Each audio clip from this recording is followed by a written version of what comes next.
মানুষদেরকে সৃষ্টি করেছে, মানব জাতিকে সৃষ্টি করে তাদেরকে কিছু দায়িত্ব দিয়েছে, কিছু দায়িত্ব অর্পণ করেছেন তাদের উপর। প্রথম দায়িত্ব হলো তারা ঈমান আনবে। মানব জাতির প্রথম দায়িত্ব আল্লাহর প্রতি ঈমান আনা। এরপরের দায়িত্ব হলো ঈমান আনার পরে আমল করা। আমল কিভাবে করবে? ঈমান তো আমরা সবাই বুঝি, আল্লাহর প্রতি ঈমান আনা। আমানতু বিল্লাহি ওয়া মালাইকাতিহি ওয়া কুতুবিহি ওয়া রাসূলিহি ওয়াল ইয়াউমিল আখির ওয়াল কদরি খাইরিহি ওয়া শাররিহি মিনাল্লাহি তাআলা ওয়াল বা'থি বা'দাল মাউত।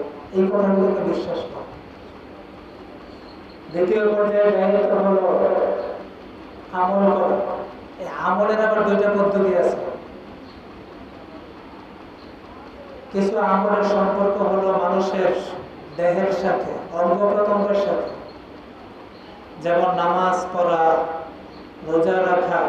নামাজ পড়তে হলে সেজদা দিতে হয়, হাত লাগে, পা লাগে, চোখ, নাক সবগুলি সমন্বয়ে নামাজটা সম্পন্ন হয়। রোজা রাখা, রোজা রাখতে হলে সকাল থেকে সন্ধ্যা পর্যন্ত ক্ষুধা অনাহারে থাকতে হয়। এমনি ভাবে চাল চলন, মানুষের সাথে উঠা বসা, চলাফেরা, কথাবার্তা,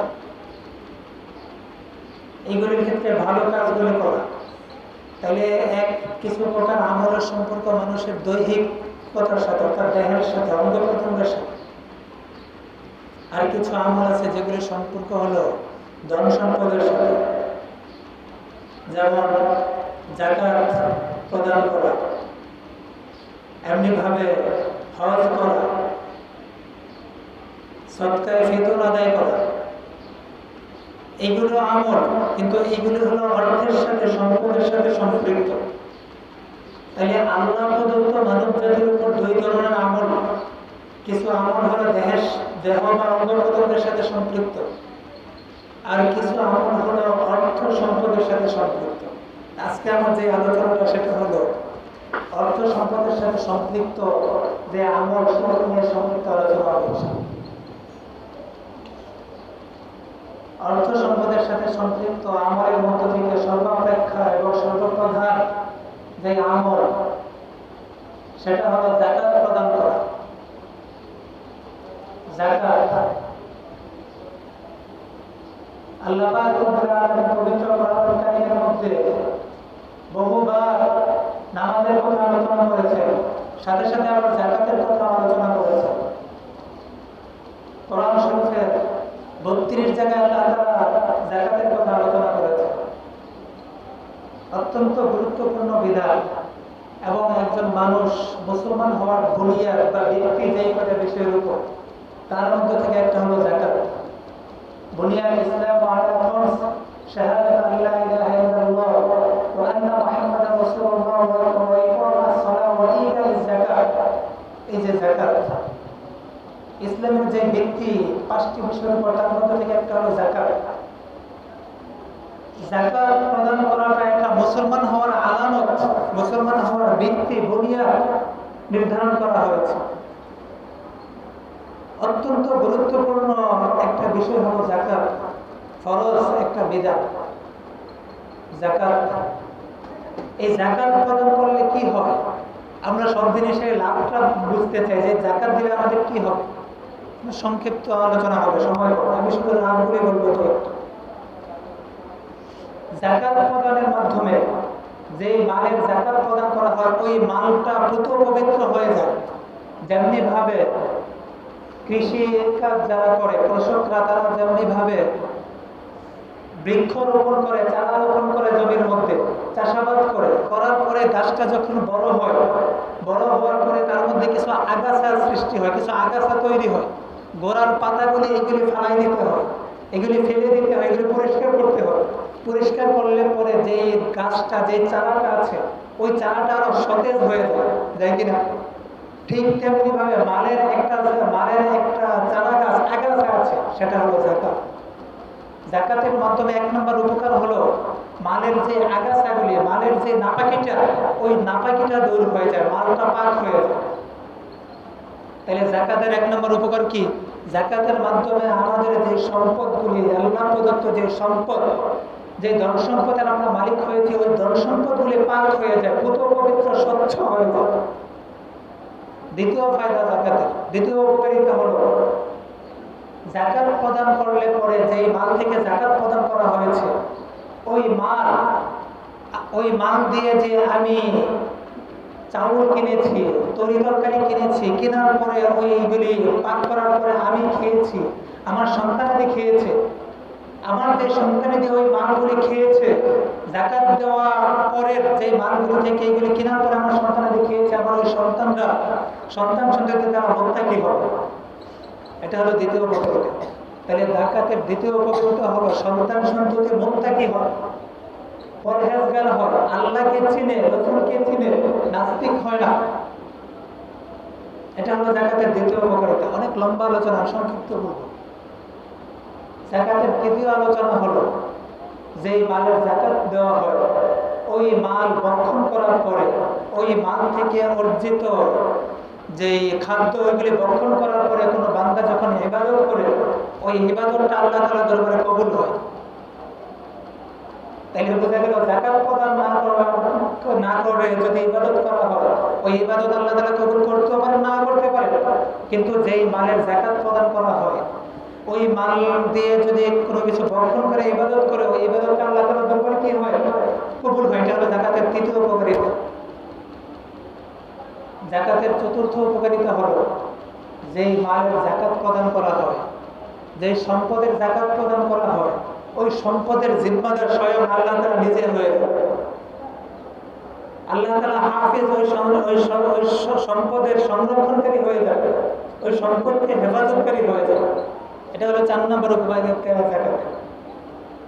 যাকাতের 5 নম্বর উপকারিতা হলো যেই মালের যাকাত প্রদান করা হয়, ওই মাল কোনো চোর চুরি করে নিতে পারে না, ওই মাল কোনো ছিনতাইকারীর হাতে, ছিনতাইকারীর পেটে হজম হয় না, ওই মাল কোনো ডাকাতের পেটে হজম হয় না, কোনো ডাকাত নিতে পারে না। রাসূলুল্লাহ সাল্লাল্লাহু আলাইহি ওয়াসাল্লাম এই উপকারিতাগুলি যাকাতের, রাসূলুল্লাহ সাল্লাল্লাহু আলাইহি ওয়াসাল্লাম যখন বর্ণনা করছিলেন, তখন এক ইহুদি মহিলা এই উপকারিতাগুলির কথা শুনেছে। ইহুদি মহিলা, মুসলমান না কিন্তু। ইহুদি মহিলা এই উপকারিতাগুলির কথা শুনে ওই ইহুদি মহিলা তার সম্পদগুলি হিসাব করে করে যাকাত দেওয়া শুরু করেছে। সম্পদের হিসাব করে করে সে যাকাত দিতেছে। তখন অন্যান্য ইহুদিরা, তার আত্মীয় স্বজনরা তাকে ঠাট্টা করতে লাগলো, তাকে বলতে লাগলো, তুমি কেন যাকাত দিচ্ছ? তুমি কি মুসলমান হয়ে গেল নাকি? বিভিন্ন ধরনের কথা বলতে লাগলো তাকে। কিন্তু তার ফলটা কয়েকদিন পরেই প্রকাশ পেয়েছে। কিভাবে? ওই মহিলার 100 ওট সহ আরো অনেকের ওট এবং ব্যবসায়িক সামানা, এগুলি মদিনা থেকে এক জায়গায় গিয়েছিল। ওইখান থেকে আমার সিরিয়াতে গিয়েছিল ব্যবসায়িক এক কাফেলা, ওই মহিলার 100 ওট সহ আরো অনেক সামানা নিয়ে মদিনা থেকে সিরিয়া গিয়েছে। সিরিয়া থেকে ফেরার পথে সব সম্পত্তিকে যাকাতরা, চোরেরা বাজেয়াপ্ত করে রাখছে। কিন্তু ওই যে এক ইহুদি মহিলা ছিল, যে মহিলা রাসূলুল্লাহ সাল্লাল্লাহু আলাইহি ওয়াসাল্লামের কাছে যাকাতের উপকারিতার কথাগুলি শুনে যাকাত প্রদান করত, ওই মহিলার 100 ওট থেকে একটা ওটও ছিনতাইকারীরা রাখতে পারে না। নিরাপদে ওই ওটগুলি আবার মদিনাতে পৌঁছেছে। এই হলো যাকাতের উপকারিতা। যাকাত এটা আল্লাহ তাআলার বিধান, আল্লাহ তাআলার ফরজ বিধান। আল্লাহ পাক রব্বুল আলামিন পবিত্র কোরআনুল কারীমের মধ্যে বলেন, আকিমুস সালাতা ওয়া আতুজ যাকাত, তোমরা নামাজ কায়েম করো এবং যাকাত প্রদান করো। আর এক আয়াতে আল্লাহ পাক রব্বুল আলামিন বলেন, ওয়াল্লাযীনা ইয়াকনিজুনা আয-যাহাবা ওয়াল ফিদ্দা ওয়া লা ইউনফিকুনাহা ফী সাবিলিল্লাহি ফাবাশশিরহুম বিআযাবিন আলীম। والذين يكنزون الذهب والفضة, ওই সমস্ত ব্যক্তি যারা স্বর্ণ, রূপা, ধন সম্পদ ইত্যাদি এগুলিকে সঞ্চয় করে রাখে, জমা করে রাখে, বলে ইউনফিকুনাহা ফী সাবিলিল্লাহ, আল্লাহর পক্ষ থেকে যে হুকুম যাকাত দেওয়া, যাকাত দেয় না, তাদের ব্যাপারে আল্লাহ পাকের ঘোষণা হলো, ফাবাশশিরহুম বিআযাবিন আলীম, তাদেরকে তুমি, হে নবী, আপনি তাদেরকে কঠিন শাস্তির, দহন শাস্তির, যন্ত্রণাদায়ক শাস্তির সুসংবাদ দেন। এখানে সুসংবাদটা তাদেরকে কটাক্ষ করে বলা হয়েছে, তাদেরকে নিন্দা করে বলা হয়েছে, অর্থাৎ তাদেরকে দুঃসংবাদ দিন, কঠিন শাস্তি। আল্লাহ পাক রব্বুল আলামিন পরবর্তীতে বলেন, ইয়াওমা ইউহমা আলাইহা ফি নারি জাহান্নাম, যে সম্পদের তারা যাকাত দেয়নি ওই সম্পদগুলি কিয়ামতের দিন দগ্ধ করা হবে, কিয়ামতের দিন জ্বালানো হবে, পোড়ানো হবে। ফাতুকওয়া বিহা জিবাহুহুম ওয়া জুনুবুহুম ওয়া যুহুরুহুম, ওই সম্পদগুলি এগুলিকে জ্বালিয়ে পুড়িয়ে ওই আগুন দিয়ে তাদের গাল, তাদের কপাল, ললাট, এমনিভাবে তাদের পার্শ্বদেশ, তাদের পিঠ, এগুলিকে দগ্ধ করা হবে কিয়ামতের দিন। তাদেরকে দগ্ধ করা হবে কেন? তারা যাকাত দেয় না, এই কারণে।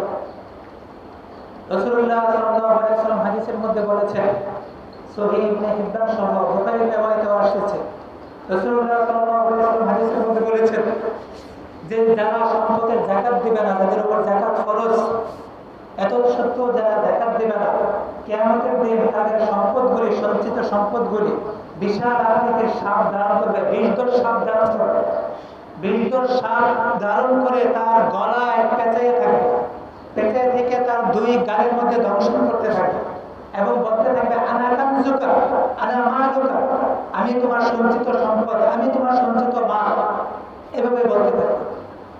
বুখারী riwayatের মধ্যে আসছে, তার সম্পদগুলি সাপে পরিণত হওয়ার পরে ওই সাপটা এমন বিষধর সাপে পরিণত হবে যে বিষধর সাপের কালো দুইটা দাগ থাকবে। ওই বিষধর সাপগুলি তার গলার মধ্যে পেঁচিয়ে দেওয়া হবে, গলার মধ্যে পেঁচানোর পরে ওই সাপগুলি গালের মধ্যে দংশন করতে থাকবে এবং বলতে থাকবে, আনা মালুকা, আমি তোমার সম্পদ, আমি তোমার মাল, এইভাবে তাকে দংশন করতে থাকবে। যাকে আমরা আজকে সম্পদকে সঞ্চয় করে রাখি সন্তান সন্ততির জন্য, যে আমি মারা গেলে আমার সন্তানরা এগুলি ভোগ করবে, তাই তো? যারা সম্পদ সঞ্চয় করে তারা কয় টাকা ভোগ করে যেতে পারে, সন্তান সন্ততি আত্মীয় স্বজনের জন্য তো রেখে দেয়। কিন্তু আমি এটার খেয়াল করি না যে আমি রেখে গেলাম যাদের জন্য, তারা ওই সন্তান সন্ততি আমার উপকারে আসবে কিনা, এটা কি নিশ্চিত? আচ্ছা, আমি যে সন্তান সন্ততির জন্য সম্পদগুলি রেখে দিলাম, আমার সন্তান সন্ততি আমি মরার পরে এই সম্পত্তি ভোগ করে তারা আমার জন্য দোয়া করবে, এটা কি নিশ্চিত? তারা দিনী কাজে ব্যয় করবে, এটা কি নিশ্চিত? কোনো নিশ্চয়তা নেই। কিন্তু এটা তো নিশ্চিত যে আমি যে আমার উপর যে যাকাত ফরজ ছিল আমার সম্পদের, আমি যে যাকাত দেই নাই, যাকাত না দেওয়ার যে শাস্তি হাদিসে এসেছে এবং কোরআন কারীমের মধ্যে এসেছে, এটা তো নিশ্চিত। তাই আমি নিশ্চিত শাস্তির কথা জেনেও অনিশ্চিত যে উপকার, সেই উপকারের আশায় আমরা সম্পদকে সঞ্চয় করে রাখছি। আল্লাহ পাক আমাদের সবাইকে সহিহ বুঝ দান করুন। এইভাবে আমরা সম্পদকে সঞ্চয় করে রাখছি। যাকাত এটা আল্লাহ তাআলার হক, আল্লাহ তাআলা আমাদেরকে জিম্মাদারি দিয়েছেন, আমাদেরকে মালের মালিক বানিয়েছেন। এটা আমার ক্ষমতা বলে, আমার শক্তি বলে আমি মালিক হতে পারি না। আরে সম্পদের মালিক তো আমি না। আমি যদি সম্পদের মালিক থাকতাম বা সম্পদের আমি ইচ্ছা করলে যদি অর্জন করতে পারতাম, তাহলে কোনো একটা মানুষ গরিব থাকতো, সবাই গরিব থাকতো। বোঝা গেল যে সম্পদ কেউ ইচ্ছা করলে পায় না। যালিকা ফাদলুল্লাহি ইয়াতিহি মান ইয়াশা, এটা আল্লাহ তাআলার করুণা, আল্লাহ তাআলার অনুগ্রহ, যাকে ইচ্ছা তাকেই দান করে। এজন্য যেহেতু আল্লাহ তাআলার করুণা, আল্লাহ আমাকে মন চাইছে, এজন্য আল্লাহ আমাকে দিয়েছেন, কাজেই আল্লাহর হুকুম মতো তাকে ব্যয় করতে আমার তো সমস্যা কিছু। আল্লাহ পাক রব্বুল আলামিন আমাদের সবাইকে বিষয়গুলো বুঝে যাকাত প্রদান করার তৌফিক দান করেন।